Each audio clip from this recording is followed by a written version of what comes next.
ఉమ్మడి అనంతపూర్ జిల్లాకి మా కుటుంబం చాలా రుణపడి ఉంటుంది.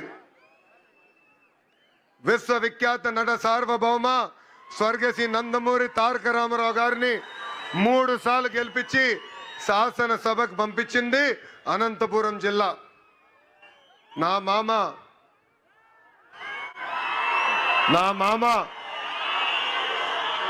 నందమూరి హరికృష్ణ గారిని ఒక్కసారి గెలిపించి శాసనసభకి పంపించిన పుణ్యభూమి అనంతపురం జిల్లా. ఇంకొక మామ కూతురిచ్చిన మామ ఆ ఒక్కడికే ముద్దల మామయ్య మీ అందరి బాలయ్య అని కూడా 3 సార్లు హ్యాట్రిక్ గా గెలిపించి శాసనసభకి పంపించిన గొప్ప నేల అనంతపురం నేల. ఈ నేలకి మేము ఎంత చేసినా తక్కువే. మా జీవితాంతం మీకు రుణపడి ఉంటామని ఈ సభాముఖంగా మీ లోకేష్ మీకు హామీ ఇస్తున్నారు.